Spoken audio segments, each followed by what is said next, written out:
لوگ تلخ باتیں کہنا اپنا حق سمجھتے ہیں اور ان پر فخر کرتے ہیں، لیکن دوسروں کی طرف سے تلخ باتیں سننے پر بھڑک اٹھتے ہیں۔ انسان کے ظرف اور فطرت کا پتہ تعلق بنانے سے نہیں، بلکہ تب پتہ چلتا ہے جب آپ کی اس سے رنجش یا قطع تعلقی ہو۔ یہ جذباتی لوگوں کا معاشرہ ہے۔ یہاں دھیمے لہجے میں سچ بولنے سے زیادہ اونچی آواز میں جھوٹ بولنے پر یقین کیا جاتا ہے۔ مجھے اپنے ماضی کا دکھ بالکل نہیں، بس دکھ اس بات کا ہے کہ بہت سے قیمتی جذبات فضول لوگوں پر ضائع کیے۔ الحمدللہ، یہ وہ جملہ ہے جو بہت کچھ ایک پل میں بہتر کر دیتا ہے۔ میں نے جب سے اپنا سب کچھ اللہ پر چھوڑا ہے، تب سے کبھی بھی اس نے مجھے اکیلا نہیں چھوڑا۔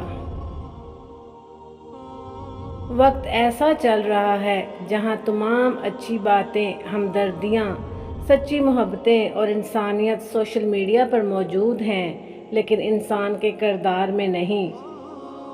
اذیت، جانتے ہو اذیت کیا ہے؟ اپنی آنکھوں کے سامنے اپنی اہمیت کو کم ہوتے ہوئے دیکھنا اور پھر بھی خاموش رہنا۔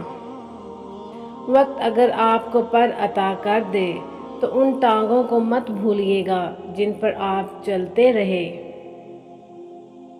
اگر آپ ہاتھ پر ہاتھ رکھے اچھے وقت کا انتظار کر رہے ہیں، اچھا وقت بھی ٹانگ پر ٹانگ رکھے آپ کی محنت کا انتظار کر رہا ہے۔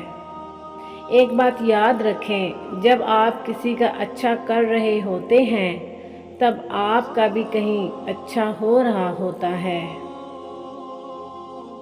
ہماری آنکھیں اس وقت کھلتی ہیں جب ہماری آنکھیں بند ہونے والی ہوتی ہیں۔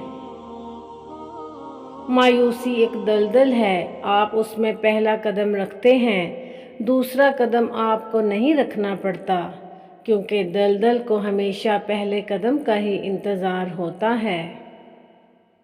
سانپ کا ڈسا ہوا انسان تڑپ تڑپ کر مر جاتا ہے، مگر انسان کا ڈسا ہوا انسان مرتے دم تک تڑپتا ہے۔ وہ تو رب ہے، اس نے تو مچھلی کے پیٹ میں بھی اپنے بندے کی دعا سنی تھی، وہ تمہاری بھی ضرور سنے گا۔ کیا میرے عیب دیکھنے لگے ہو؟ لاؤ میں تمہاری اینک صاف کر دوں۔ جزاک اللہ ویورز، اگر میری ویڈیو پسند آئی ہو تو اس کو لائک اور شیئر ضرور کیجیے گا اور میرے چینل کو سبسکرائب ضرور کیجیے گا۔